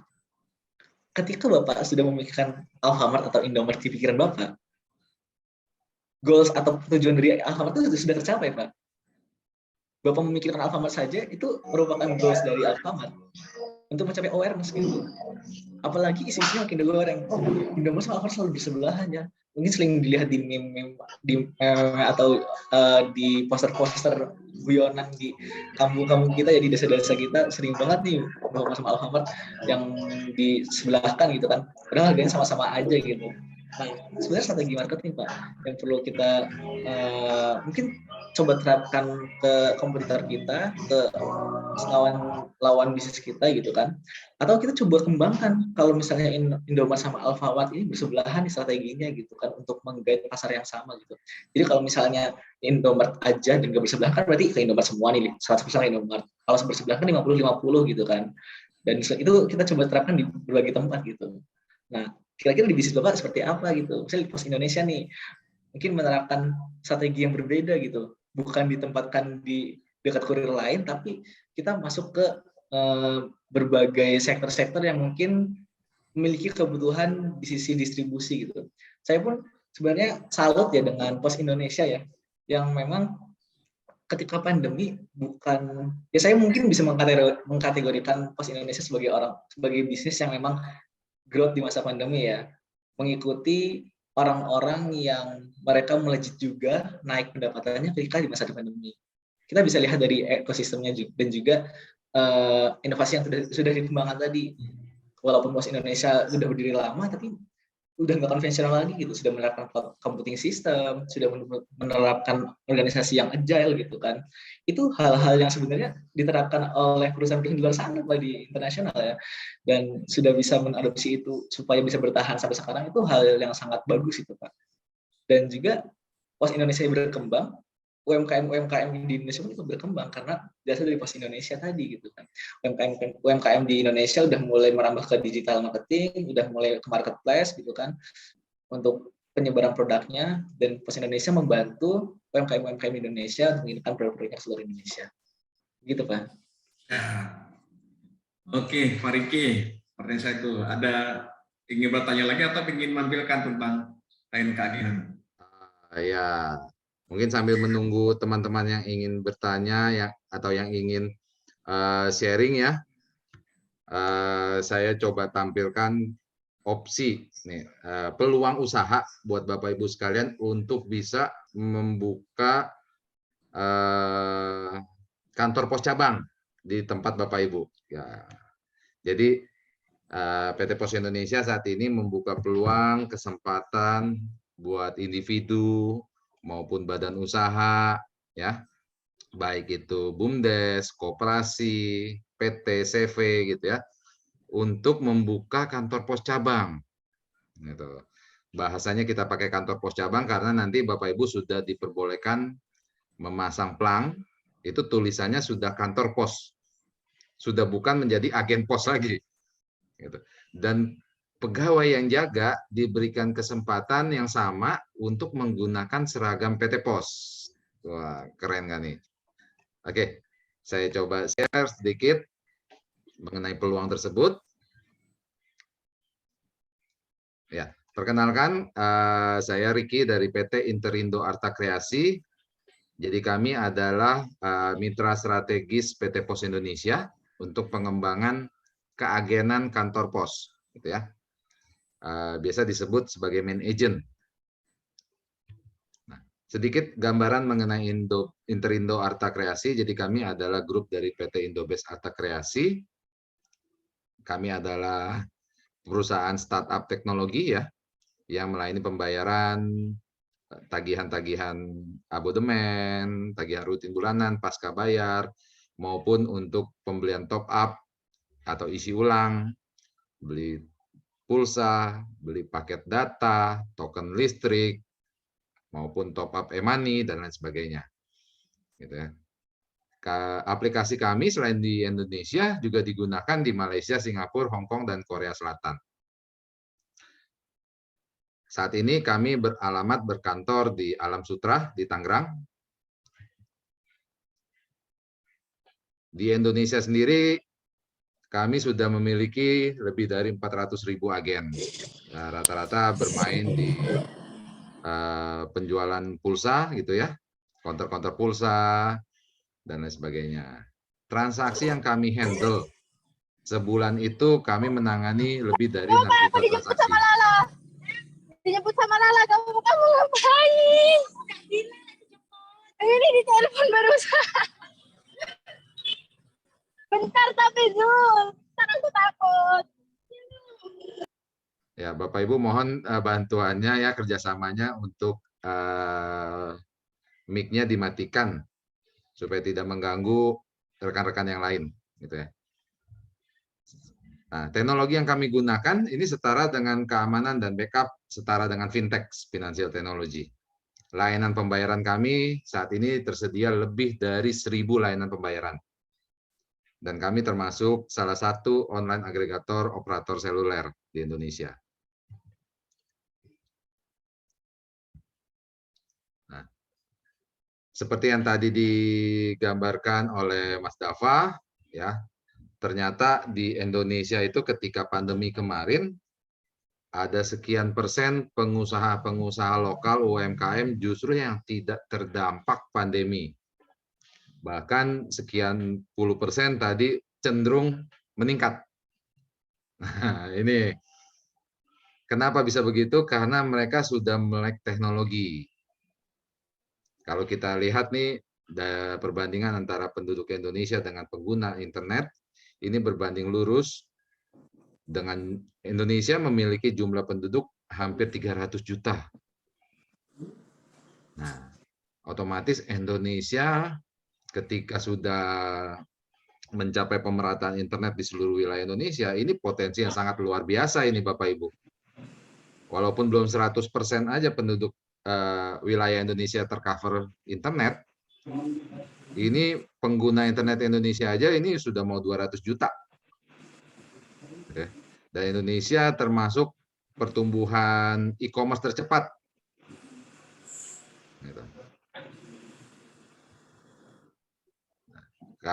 Ketika pandemi terjadi di 2020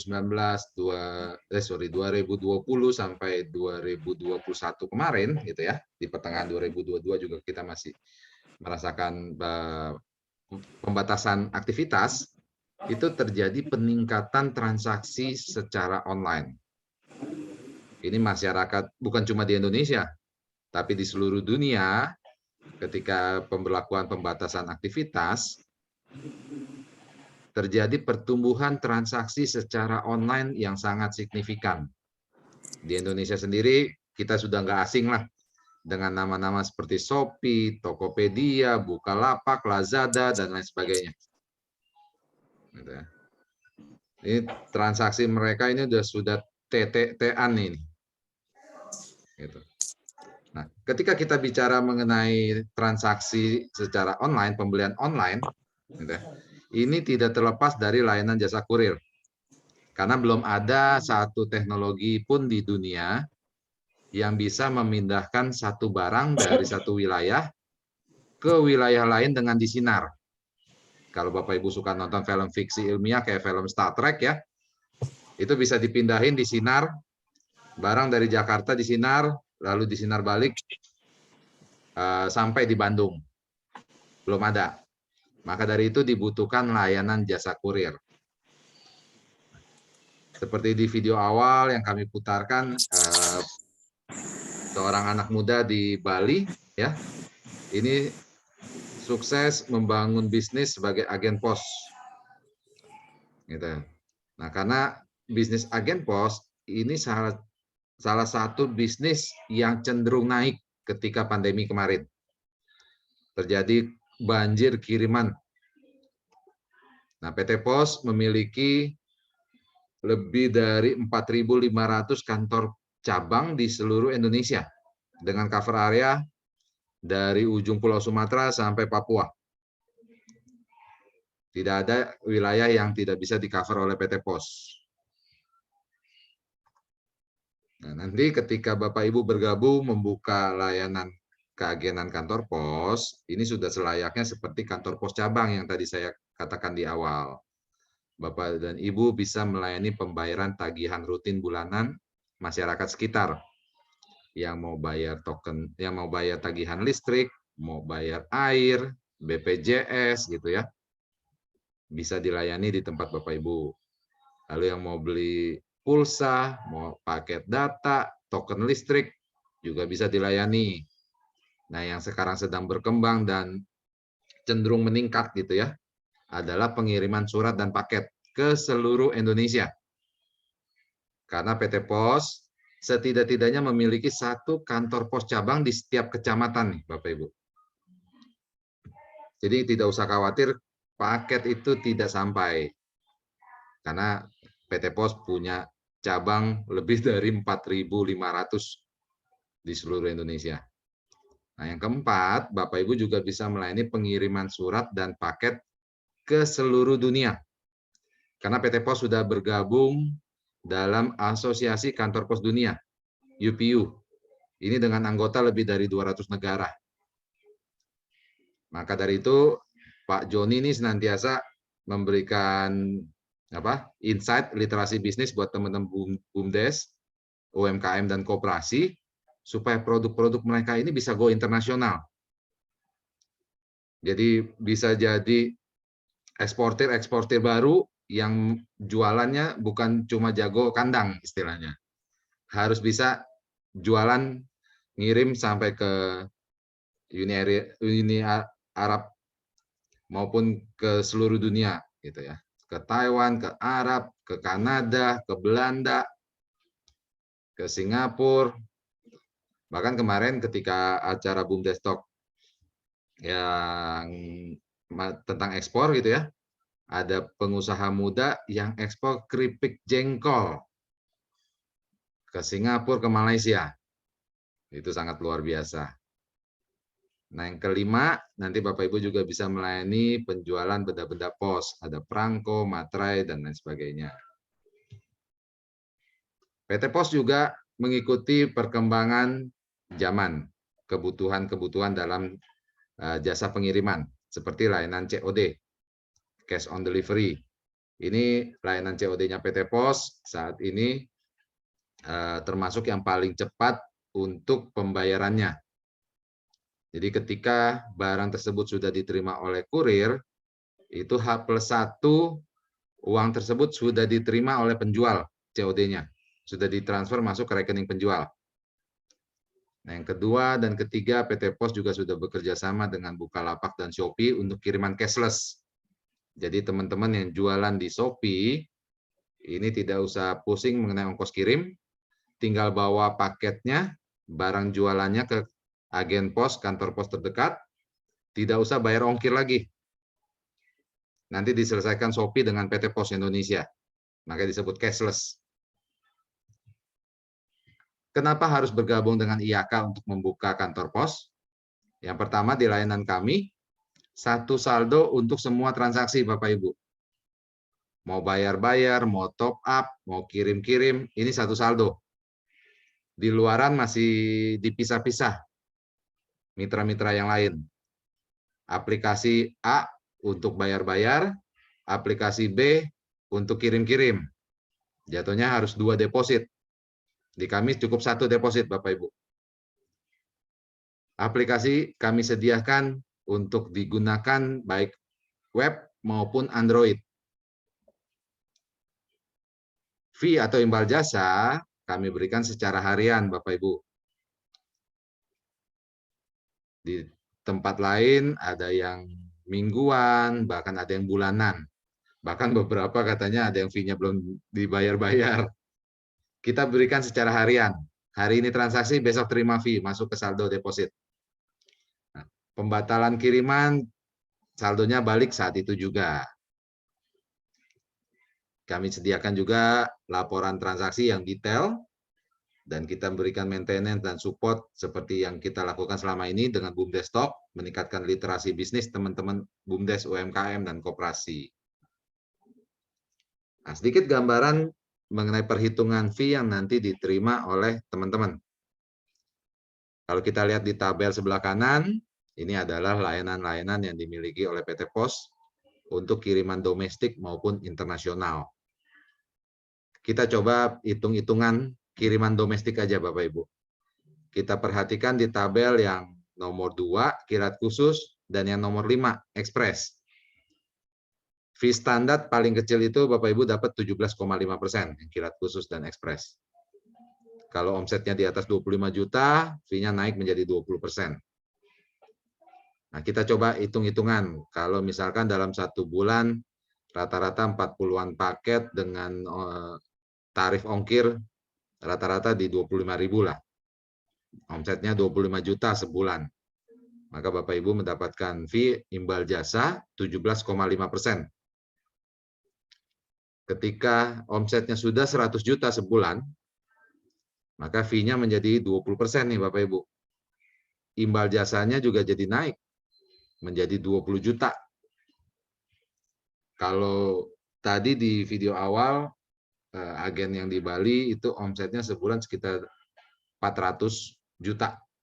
Puncak-puncaknya itu beliau katakan di kisaran 700 sampai 800 juta kemarin. Nah, ini sedikit gambaran beberapa rekan-rekan yang sudah bergabung membuka kantor pos cabang. Nah, kalau kita perhatikan, tulisannya sudah bukan lagi agen pos nih Bapak Ibu. Nah, Bapak Ibu sudah menjadi kantor pos cabang. Ada yang nyambi usaha laundry, toko kelontong, ada dari BUMDes, ada juga yang rumahnya garasinya dirubah fungsi menjadi kantor pos. Nah, ini syaratnya. Syaratnya kita permudah. Nanti cukup kirimkan foto tempat usaha sama share log Google Maps karena berlaku ketentuan jarak. Jarak antar agen itu di atas 1 kilo. Lalu nanti untuk saat ini pengajuan tidak dikenakan biaya pendaftaran atau biaya franchise-nya gratis Bapak Ibu. Nah, karena biaya pendaftaran franchise-nya gratis, perlengkapan peralatan sampai karyawan disediakan oleh calon agen. Perlengkapan seperti komputer, printer, internet, timbangan digital gitu ya. Itu disediakan calon agen. Dokumen yang dibutuhkan juga simpel, kita nggak ribet. KTP, KK, NPWP, cover buku tabungan, dan ditambah peraturan yang sesuai dengan peraturan yang terbaru, setiap calon agen harus memiliki NIB, nomor induk berusaha. Nanti semuanya dokumen dikirimkan ke kami, nanti kami ajukan ke PT Pos. Nah, ini adalah support yang sudah kita lakukan selama ini dari BUMDes Stok ke-1 sampai ke 36 hari ini.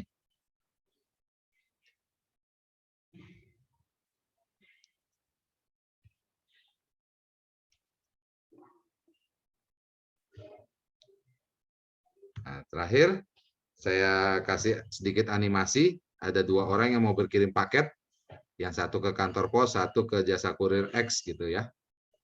Yang mau kirim ke X nanya, bro, kok lu masih kirimnya lewat kantor pos? Emang kantor pos masih eksis? Gitulah kurang lebih. Temennya nggak memberikan penjelasan, kenapa ngirim pakai yang lain, bro? Kalau yang lain aja ngirimnya lewat pos. Kenapa bisa ada animasi seperti ini? Karena seperti yang tadi sudah saya sampaikan di awal, bahwa hanya PT Pos yang bisa mengcover seluruh wilayah di Indonesia. Jadi jasa kurir yang lain itu biasanya hanya sampai di kota-kota besar. Nanti untuk penerusannya dihandle sama teman-teman kantor pos. Gitu.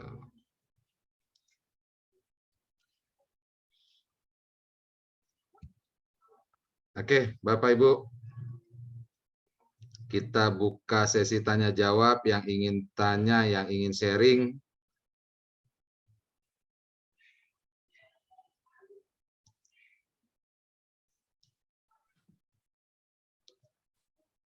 Oke. Pak Diki, Pak Dava live karena oke. jam 11.30. Oke. Buat Bapak Ibu yang ingin bertanya mengenai keagenan pos, silakan WA Japri ke saya. Gitu ya, saya tuliskan nomor saya di kolom chat. Sambil menunggu teman-teman yang ingin bertanya mengenai peluang usaha.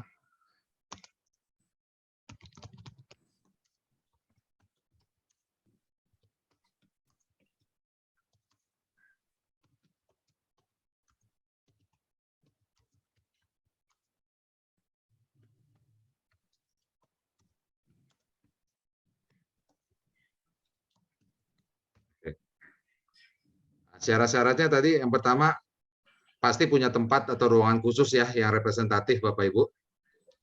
Nanti kirimkan foto-foto tempat yang akan diajukan ke WA saya. Lalu yang kedua syarat jarak, yaitu 1 kilometer jarak dengan agen. Ya. Nanti kirimkan ke saya share log Google Maps-nya untuk kami cek ketentuan jaraknya. Gitu. Nah, nanti perlengkapan peralatan, karena ini gratis, perlengkapan peralatan disediakan oleh calon agen sendiri, Bapak Ibu. Oke, Pak Riki, nanti materinya juga di-share di grup ya tentang tadi teman-teman juga sudah berkenan juga untuk membuka layanan kemitraan agen pos ini. Juga teman-teman yang belum mendapatkan file dari Mas Dava tadi materinya, nanti kita share di dalam grup WA atau grup Telegram.